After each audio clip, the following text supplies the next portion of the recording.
शिक्षा मंत्री जो बयान देते हैं कि हमारे यहाँ गुणवत्तापूर्ण अभ्यर्थियों की कमी है, तो अभ्यर्थी गुणवत्तापूर्ण की कमी नहीं है। बिहार में गुणवत्तापूर्ण विद्यार्थियों की कमी नहीं है। बिहार में गुणवत्तापूर्ण आपके जैसे मंत्री की कमी है।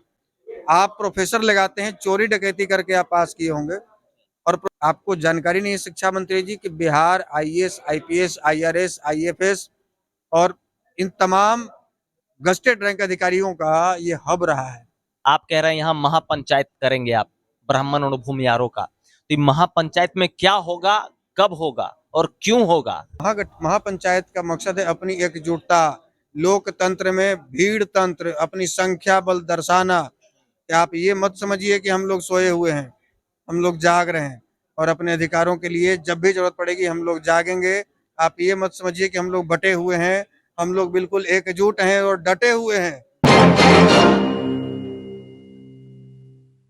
राष्ट्रीय जनजन पार्टी की ओर से डॉक्टर्स डे के लिए एक विशेष माहौल बनाया गया बिहार के बेगूसराय में। और जैसा कि आप जानते हैं कि भूमियारों की राजधानी बेगूसराय मानी जाती है और यहाँ राष्ट्रीय जनजन पार्टी के राष्ट्रीय अध्यक्ष, राष्ट्रीय सचिव, राष्ट्र और तमाम जितने प्रतिनिधि इनके तमाम लोग मौजूद हैं। और यहाँ देखिए आशुतोष जी खुद मौजूद है, यहाँ भूमियार ब्राह्मण एकता मंच के भी संचालक हैं। इनसे जानने की कोशिश करें क्योंकि इनका मैं भाषण सुन रहा था, ये बहुत कुछ ऐसा बोल रहे थे जो बिहार की राजनीति में आजकल चल रहा है।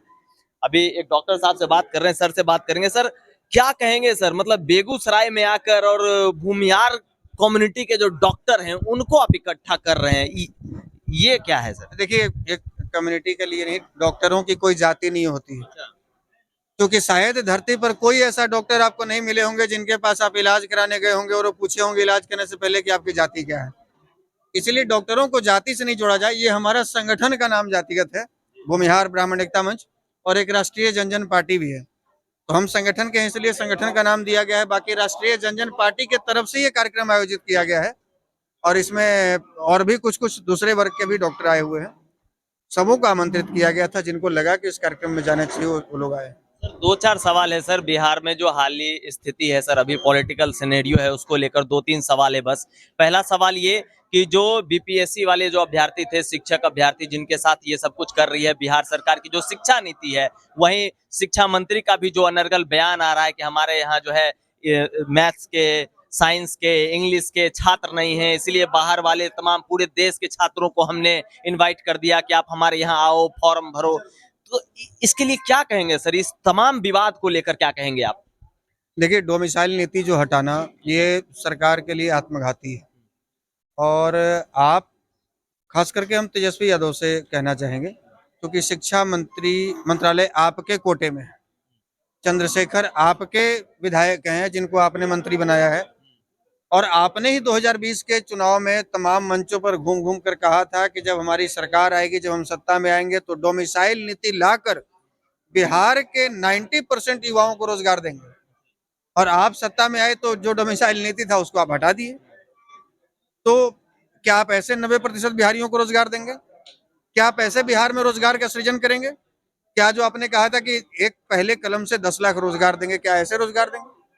तो आप तो बिहार में रोजगार का सृजन नहीं कर रहे हैं, बिहार से रोजगार आप छीन रहे हैं। और ये आपके कौन से सलाहकार ने आपको सलाह दिया ये तो आप ही जानते हैं, लेकिन हमें लगता है कि ये आपके लिए बहुत नुकसानदेह कदम है। इस पर आपको विचार करना चाहिए और डोमिसाइल नीति फिर से लागू करके बिहार में जो शिक्षकों की बहाली है उसमें 15% जो अदर स्टेट्स करते हैं कि 15% आवेदन दूसरे राज्यों से मंगाते हैं, बाकी 85% आप अपने ही राज्य के अभ्यर्थियों को मौका दीजिए। और शिक्षा मंत्री जो आप आ रहा हूँ उस पर आ रहा हूँ, शिक्षा मंत्री जो बयान देते हैं कि हमारे यहाँ गुणवत्तापूर्ण अभ्यर्थियों की कमी है, तो अभ्यर्थी गुणवत्तापूर्ण की कमी नहीं है। बिहार में गुणवत्तापूर्ण विद्यार्थियों की कमी नहीं है। बिहार में गुणवत्तापूर्ण आपके जैसे मंत्री की कमी है। आप प्रोफेसर लगाते हैं, चोरी डकैती करके आप पास किए होंगे और प्रोफेसर लगा दिए। कहाँ से आप पास किए? आज यदि आपसे पूछा जाए कि आप जो प्रोफेसर लिखते हैं तो एमए का फलाना क्वेश्चन जरा सॉल्व करके बताइए, पीजी का, ये संभव है? ग्रेजुएशन का फलाना क्वेश्चन सॉल्व करके बताइए, संभव है? तो आप पहले तो सीटेट, बीटेट, न जाने कितने टेट एग्जाम लिए और अब कह रहे हैं कि बीपीएससी के तहत आप परीक्षा दीजिए, उसके लिए भी लोग तैयार हो गए। तो अब कह रहे हैं कि नहीं, हम पूरे भारत भर से आवेदन मंगाएंगे और आपके यहाँ टैलेंटेड अभ्यर्थियों की कमी है। तो टैलेंटेड अभ्यर्थियों की कमी नहीं है, टैलेंटेड हमारे यहाँ मंत्रियों की कमी है। हमारे यहाँ ये आपको जानकारी नहीं है शिक्षा मंत्री जी कि Bihar IAS, IPS, IRS, IFS और इन तमाम गस्टेड रैंक अधिकारियों का ये हब रहा है। सबसे ज्यादा बिहार से लोग यूपीएससी क्वालिफाई करते हैं। आप कहते हैं कि बिहार में गुणवत्तापूर्ण शिक्षा की कमी है, तो कमी आप में है, आप सुधार कीजिए अपने भीतर। सर पिछले दिनों बिहार के पटना में नीतीश कुमार जी के नेतृत्व में विपक्षी एकता दल की बैठक होती है, पूरे देश से नेता आते हैं, तमाम 17 पार्टियां कुल मिलाकर वहां आ गई। क्या लगता है सर, इस बार लोकसभा चुनाव होने से पहले क्या महागठबंधन का एक प्रॉपर स्वरूप बनेगा जहां कोई एक रिंग लीडर हो? देखिए, पहली बार ऐसा देश में देखने को मिला है कि कोई केंद्र सरकार या केंद्र की तानाशाह सरकार के खिलाफ जाकर तमाम छोटे छोटे दलों को एक प्लेटफॉर्म पर लाने का प्रयास किया है। जिन्होंने भी प्रयास किया, हम उनकी सराहना करते हैं। लेकिन नाम ले लीजिए सर, नीतीश कुमार ही का। लेकिन समस्या यह है कि जैसे किनको एक करेंगे। अभी एनसीपी के शरद पवार भी आए थे, आज महाराष्ट्र में क्या हुआ? आज भाजपा समर्थित जो शिवसेना वहां पर है, जो शिंदे की सरकार है, उसमें शामिल हो गई NCP. Ajit Pawar deputy CM बन गए। ये कौन सी विपक्षी एकता की बात कर रहे हैं? ममता बनर्जी वो कह रही हम ना मानवे, वो मानेगी नहीं। नवीन पटनायक आए ही नहीं। इनसे मिलते हैं और जाकर उधर प्रधानमंत्री जी से मिल लेते हैं। अरविंद केजरीवाल का अलग दावा है कि नहीं भाई, पहले वो दिल्ली में जो अध्यादेश लाया है पहले उस पर बात होगी।